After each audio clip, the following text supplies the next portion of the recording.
Graça e paz, queridos. Mais um dia, um domingo aí abençoado. E nós vamos continuar o nosso estudo sobre desmascarando o inimigo. E hoje nós vamos procurar, ainda dentro do texto, que nós temos como base, é o texto de Efésios.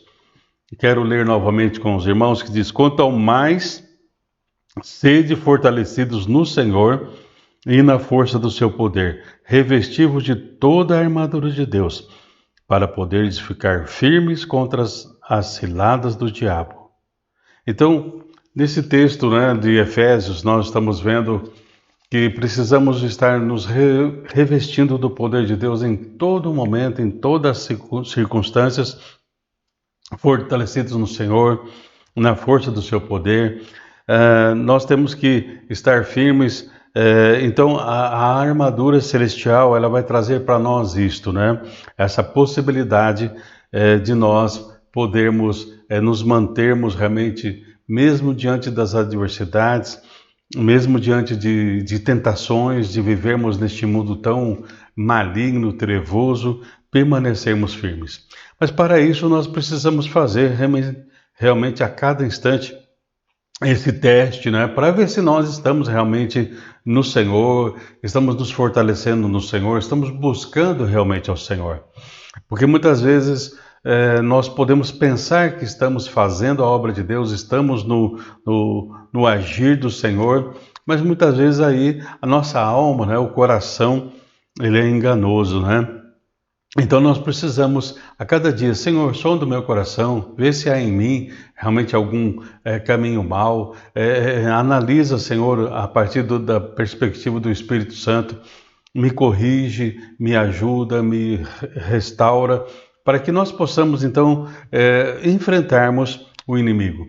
E uma das coisas que nós precisamos entender é que na nossa batalha espiritual, um dos pontos que o inimigo vai utilizar é a nossa carne. A nossa carne, ela, sem a perspectiva da ação do Espírito Santo nas nossas vidas, pode se tornar um instrumento de tropeço para nós. A nossa carne, podemos dizer assim, que é o nosso inimigo interno. Dentro da carne, podemos dizer também, dentro da perspectiva bíblica, que seria uma semente de corrupção. Por isso, Paulo fala ali no livro de Gálatas, no capítulo 5, para nós tomarmos cuidado, e então ele faz e enumera muitas ações, das quais nós conhecemos ali no capítulo 5 de Efésios, de 19 a 21, que são as obras da carne. E ali Paulo vai dizer assim: olha, a carne, ela milita contra o espírito e o espírito contra a carne. Quando você lê, a maioria das traduções bíblicas apresenta a palavra espírito com letra maiúscula. Então, significa que quem vai militar ou batalhar contra a nossa carne é o Espírito Santo residente em nós. Porque a carne contra a carne não tem condições de vitória. Nós só temos condições de vitória a partir do momento que o Espírito Santo começa a agir em nós. Então, a estratégia de Satanás é esconder esta verdade sobre a questão da carne ou carnalidade na vida dos cristãos. Então, muitas vezes nós achamos que tudo é o inimigo, ou que tudo são ações extra ou exteriores, e muitas vezes nós esquecemos de olhar no nosso interior. Quando nós lemos ali no livro de Romanos, no capítulo 6, no versículo 6, nós lemos assim que nós fomos crucificados com Cristo para que o corpo do pecado seja desfeito. O corpo do pecado, segundo esse texto de Romanos, é essa natureza carnal. Só que quando se fala assim, para que o corpo do pecado seja desfeito, algumas traduções até traz a ideia para que o corpo do pecado seja destruído, mas não é o que o texto original nos apresenta. quando nós lemos esse versículo, o versículo 6 do capítulo 6 de Romanos, na verdade a palavra destruir ou a palavra tornar, desativar, enfim, o que Paulo apresenta para nós ali, a palavra catargel, seria assim: é como se você tem um aparelho na sua casa, um aparelho eletrônico, e aí então você desliga ou tira ele da tomada. Quer dizer, ele vai desligar. Mas se você tornar a colocar na tomada, aquele aparelho volta a funcionar. Ele não morreu. Ele não está desfeito. Ele não está destruído. Ele está desativado. Então, quando a palavra diz assim, para que o corpo do pecado seja destruído, na verdade nós podemos dizer assim, que ele se torne inativo, ocioso, inoperante e até uma expressão assim, desempregado. Então o que nós temos que fazer é que realmente a nossa carne se torne inoperante, mas isso diante da ação do Espírito Santo. Porque senão o inimigo ele vai utilizar a nossa própria carne como uma ferramenta para nos atrapalhar, para nos afastar de Deus. Por isso, a Bíblia diz assim: há caminhos que ao homem parece ser bom, mas o fim é morte. Por que há caminhos que parece ser bom? Porque a nossa carne, muitas vezes, julga que esses caminhos são bons, mas a Bíblia vai nos mostrar que só tem um caminho que é bom, que é o caminho de Jesus. Jesus como caminho, como verdade e vida. Então, nós não estamos nos voluntariando para uma guerra. Na verdade, a guerra, ela vem até nós. A batalha espiritual. Não adianta você falar assim, não, eu vou ficar quietinho no meu canto aqui na igreja e o inimigo não vai me incomodar. Não, o inimigo ele incomoda de todas as formas, de todas as maneiras, e até essa passividade que muitas vezes a nossa carne requer é uma estratégia do inimigo. Olha, fique quietinho mesmo, não faça isso, mas isso já significa uma ação do mal nas nossas vidas. Então, neste mundo, nesse sistema que nós vivemos, a carne muitas vezes tem a sua prevalência, ou seja, a nossa carne está agindo muitas vezes em primeiro lugar. E uma das coisas interessantes, porque o inimigo muitas vezes ele nos tenta seduzir para que nós façamos a nossa própria vontade. Não é a vontade dele muitas vezes, é a nossa própria vontade. Tiago diz isso, que nós somos, o pecado é aquilo que muitas vezes já está em nosso coração. Então o que o inimigo faz? Ele trabalha as nossas insatisfações. E depois que nós caímos, ou depois que nós cedemos, vamos dizer assim, à tentação, o diabo ainda ele vem tentar desmoralizar, amedrontar, diminuir a eficiência da graça de Deus nas nossas vidas, nos fazer sentir fracos, infrutíferos, nos sentirmos realmente como miseráveis. Mas uma das coisas que nós temos que entender que quando o Senhor Jesus, ele nos perdoa, diz a palavra, perdoa de todo o pecado, ele também lida com a nossa questão da culpa.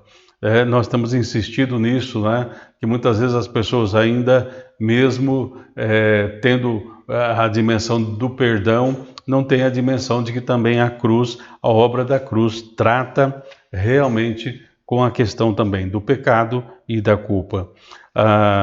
Um autor do século XVIII, ele diz que a sutileza maligna foi dirigida contra o ser humano para tentar frustrar o plano divino. E quando nós nos deixamos levar realmente pela nossa carne, nós estamos frustrando o plano divino. Por que nós frustramos o plano divino? Porque nós não estamos confiando que Deus, em Cristo Jesus, tem o melhor para nós. E então nós queremos agir na nossa própria carne, na nossa própria vontade. Tiago, como nós falamos no capítulo 1, o versículo 14, ele vai trazer algo para nós. E eu gostaria então de ler para você nesse texto de Tiago, quando o autor aqui fala para nós aí no versículo 14: ao contrário, cada um é tentado pela sua própria cobiça, esta o atrai e seduz. Então, o inimigo ele não pode ler a nossa mente e nem ver o que está em nosso coração, mas ele olha para a nossa fisionomia. Ele percebe aquilo que nós estamos falando, porque a boca fala do que o coração está cheio. Então, ele vai perceber que tipo de desejo nos move, que tipo de amor realmente nós temos experienciado e demonstrado a cada momento. Então, ele vai trabalhar com nossos desejos, impulsos incontroláveis dentro de nós, porque muitas vezes nós não nos submetemos à ação do Espírito Santo. Ele vai tentar atrair as pessoas para que façam a sua própria vontade e, como consequência, a desobediência. Então, nós podemos dizer assim, a nossa carne, ela nos acompanha. Você não vai ser 100% espiritual. Assim como Jesus, ele era 100% humano e 100% Deus. Nós temos também essa dimensão do espírito e da carne. Agora, a carne precisa permanecer realmente desativada. E para isso nós precisamos de uma intervenção diária do Espírito Santo.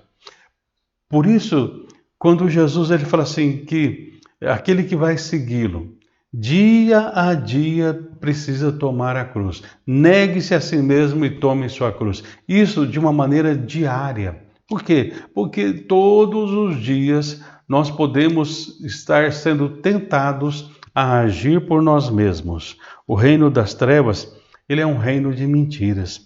E muitas vezes até as pessoas, elas reconhecem, né? Até a humanidade aí, ela reconhece realmente a importância da verdade. Mas você reconhecer a importância da verdade e você viver a verdade tem uma distância muito grande de uma coisa para outra. Só para você ter uma ideia, Platão ele dizia assim: ninguém é mais odiado do que aquele que fala a verdade. Então Platão já séculos atrás já dizia isso, que quando você fala a verdade, então você se torna uma pessoa odiosa, porque nós vivemos num mundo onde a mentira impera nos mais variados círculos e muitas vezes, e infelizmente até dentro dos círculos religiosos, a mentira tem imperado.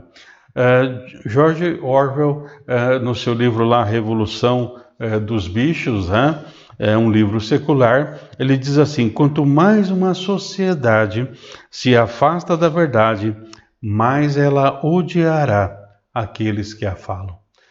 Perceba isso, né? Por isso que Jesus fala assim: se o mundo vos odeia, sabei que primeiramente o mundo me odiou. Por que o mundo odiou Jesus e por que o mundo odeia a igreja? Porque há uma cristofobia nesses dias, porque nós estamos procurando manifestar não a nossa verdade, mas a verdade do Senhor. Ainda dentro da questão de George Orwell, ele diz assim: aqueles que queimam livros, logo queimarão pessoas, porque eles precisam impedir a verdade. A verdade é o único poder contra a mentira. É lógico, se nós olharmos para a história da igreja, tentaram inibir a verdade, muitos queimaram, muitos cristãos foram queimados, muitos cristãos foram jogados na cova dos leões. Então, o inimigo ele vai procurar acesso através da nossa carne. Por isso, Paulo diz: já não sou eu quem vive, né? Gálatas ali 2:20. É Cristo que vive em mim. Paulo também, em outro momento, ele vai dizer assim: olha, eu estou crucificado com Cristo, eu estou crucificado para o mundo e o mundo está crucificado para mim. Somente uma vida de crucificação pode nos libertar realmente das ações e dos desejos da nossa carne, para que dessa forma nós possamos ter permanentemente em nós o aperfeiçoamento de Deus através do amor. É o que diz lá na carta de João, aperfeiçoados no amor. Isto de uma maneira diária, constante, porque nós precisamos aprender a andar realmente em espírito, em verdade, buscando fazer a vontade do Senhor. Por isso eu preciso me fortalecer no Senhor e na força do seu poder. Porque senão a carne, há um poder latente, vamos dizer assim, da nossa carne. Lembre-se quando o salmista ele fala, né, que a alma dele estava perturbada, porque talvez em algum momento o seu corpo, a sua carne clamava por alguma coisa dentro dele estava talvez tendo uma insatisfação ou querendo uma retribuição ou se achando injustiçado diante de todas as mazelas que ele tinha passado. Por isso, ali em 1 Tessalonicenses, no capítulo 5, 23, o Paulo traz para nós essa ideia e o desejo dele, a sua oração é que o Deus da paz o santifique inteiramente, que todo o espírito, alma e corpo sejam preservados, irrepreensíveis na vinda, né, do nosso Senhor Jesus Cristo. Então ele coloca o espírito, a alma, o corpo. Então nós precisamos pedir ao Senhor que esteja trabalhando em todas as áreas da nossa vida. E quando você lê aqui nesse texto de Tessalonicenses, a questão do corpo, lembre-se da nossa carne, o sarquicós, ou seja, a natureza pecaminosa que precisa constantemente da graça do Senhor. Por isso, Jesus ele não vai apenas tratar, vamos dizer assim, com os sintomas, ele não vai só perdoar o meu pecado, mas ele vai realmente tratar com, vamos dizer assim, a máquina de fazer pecado.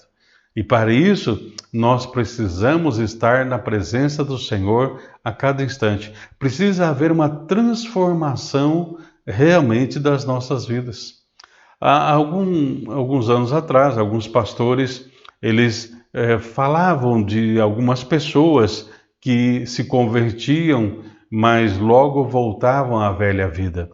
Então, eles até comparavam, né, assim, numa ilustração, né, espero que você não se ofenda, mas eles comparavam como um porquinho que foi tirado da lama, e aí então deram um banho naquele porquinho, perfumaram o porquinho, colocaram um colar no pescoço do porquinho, mas na primeira oportunidade, aquele porquinho volta para a lama, ele volta aos seus antigos afazeres, volta a comer as mesmas coisas.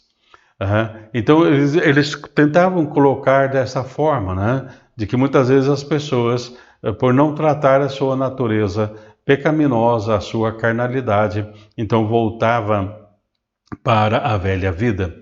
Mas aí um autor, comentando sobre isso, ele diz assim, espera um pouco, mas o que o Senhor veio fazer não é uma maquiagem em nós. Ele não veio para que nós tivéssemos uma cara de crente, mas assim um coração de cristão. Então ele diz assim, então se você pegar esse porquinho e passar no triturador, e aí então fizer linguiça, o porquinho agora tem uma nova natureza.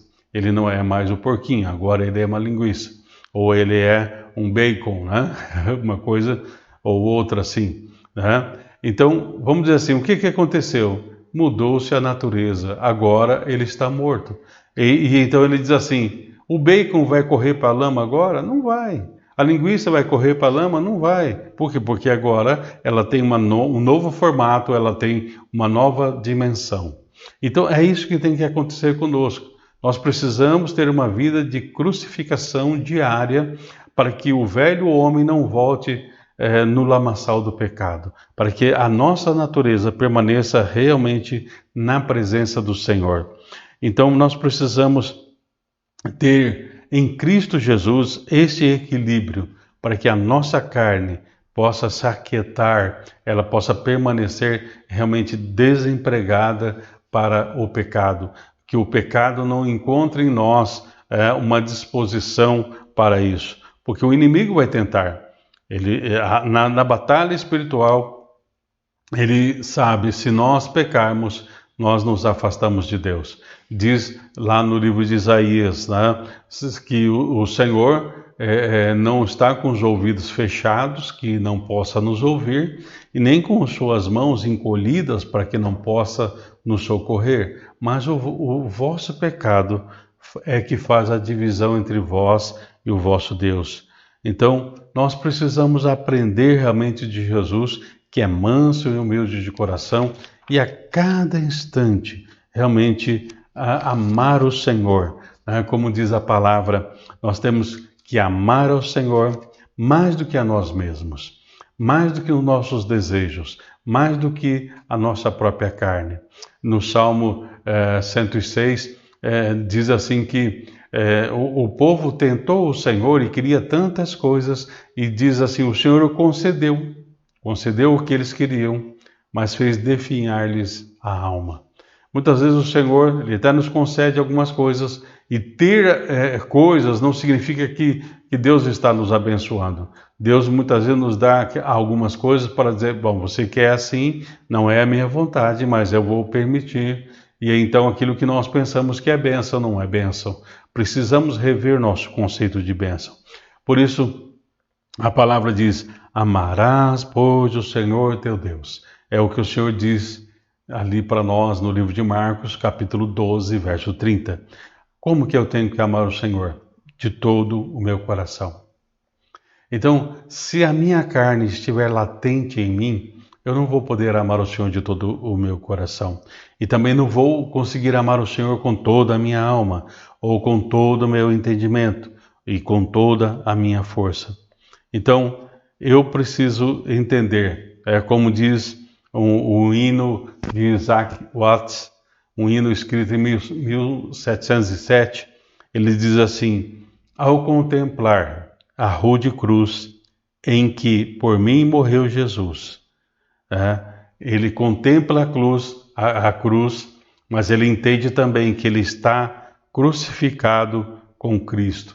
Ele também, a morte de Cristo é a sua morte, e a vida em ressurreição, essa passa a ser a nossa vida. Nesse hino, ainda, Isaac fala assim, diante da contemplação da cruz, minha vaidade e presunção, eu a abandono em contrição. Se eu fosse o mundo lhe ofertar, ele o iria desprezar. E ele coloca assim, se todo o reino da natureza fosse meu, isso seria um presente muito pequeno. Então, realmente, nós não temos o que oferecer para o Senhor. Então, ele diz, seu grande amor vem requerer minha vida e todo o ser. Numa outra tradução deste hino, fala assim, amor tão incrível, tão divino, exige minha alma, minha vida, meu tudo. Então, será que nós temos dado tudo realmente ao Senhor? Algumas pessoas dizem assim, olha, eu entreguei minha família para o Senhor, mas aí fala assim, eu estou preocupado com isso ou aquilo em referência à família. Você não entregou tua família para o Senhor? Você não entregou o teu trabalho para o Senhor? Você não entregou sua vida para o Senhor? Então, deixe o Senhor realmente tomar conta de você. Acredite, confie de que Ele está à frente de todas as coisas. Muitas vezes nós temos pessoas que são crentes que são apenas intelectuais. Eles têm uma noção de quem foi Jesus, dos evangelhos, da palavra, e aí então, nessa racionalização, eles procuram viver a vida cristã. Um outro grupo de pessoas levam a vida cristã numa dimensão de visceral, emotiva.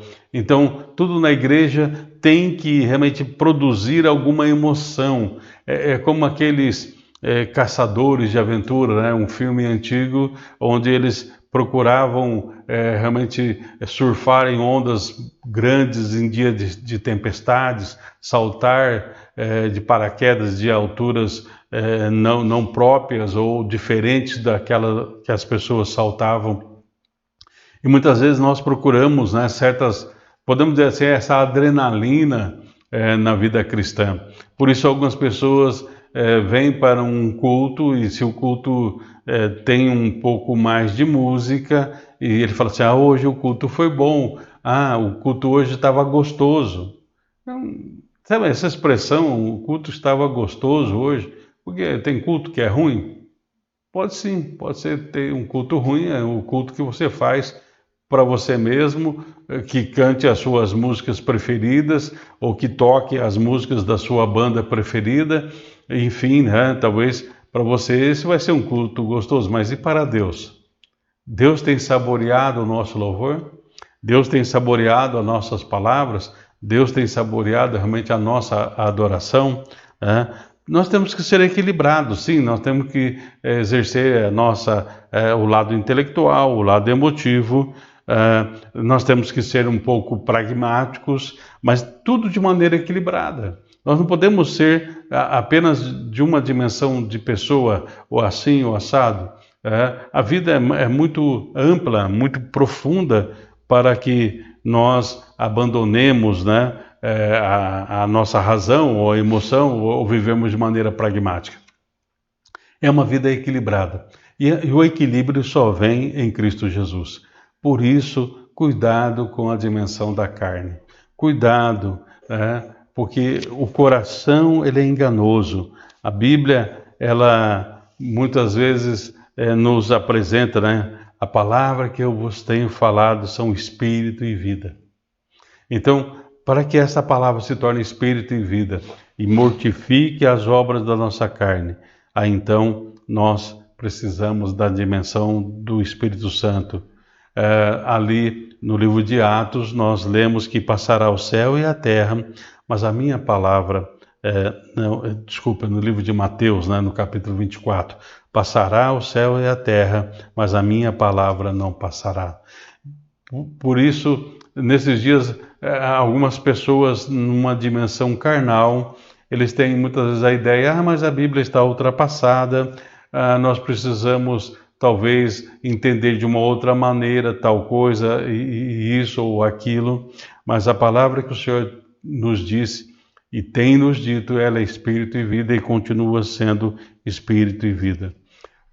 Se eu não perceber isso, a nossa visão de Deus pode nos ajudar, mas se ela for uma visão bíblica, pode nos atrapalhar, se esta for uma caricatura das nossas próprias idealizações.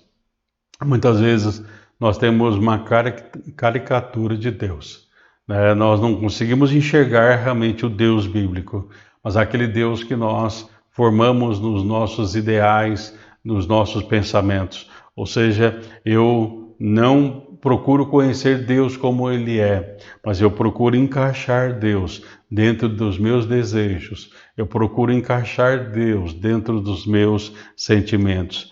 A Bíblia é a palavra de Deus, é a ideia que Deus tem para nós como vida. O plano do inimigo é sempre perpetuar o engano. Por isso, ele vai tentar de todas as maneiras que nós venhamos a permanecer, mesmo na igreja, mas agindo dentro da nossa carne. Tanto o inimigo tenta nos fazer esquecer de que Deus, é o Senhor, e tentar nos fazer ignorar ou tentar agir por nós mesmos na nossa própria força. Nós temos que perceber que muitas vezes no agir pela carne, nós perdemos a simplicidade da fé.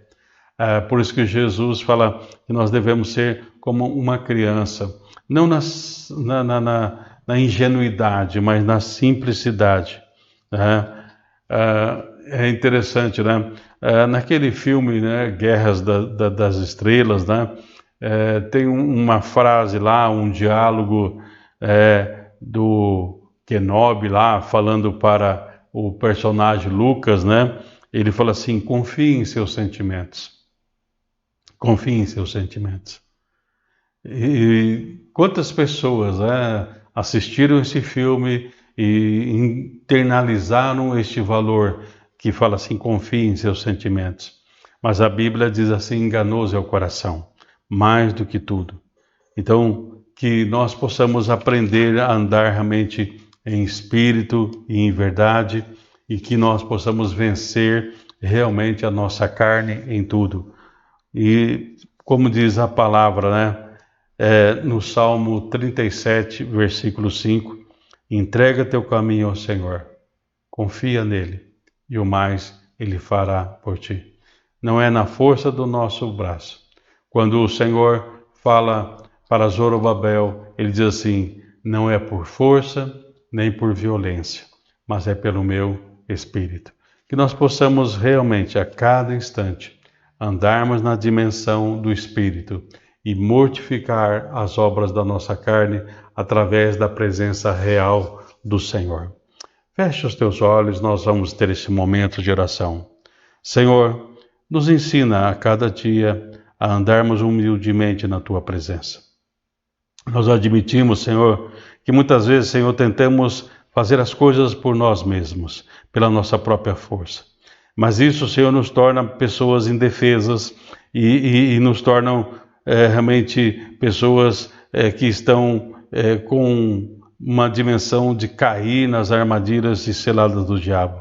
Mas, Senhor, nós queremos aprender a andar na tua força, andar no Espírito e assim mantermos o equilíbrio, Senhor, diante da vida tão oscilante que vivemos. Concede-nos, Senhor, que a cada dia tenhamos a disposição de ouvirmos a tua palavra, ouvirmos a tua voz e assim obedecermos. Senhor, continua abrindo nossos olhos espirituais e os nossos ouvidos espirituais para estarmos atentos à tua palavra. Nós te agradecemos, Senhor, porque nós temos poder e podemos ser fortalecidos no poder do Senhor através do nome poderoso de Jesus. É neste nome que nós oramos. Amém.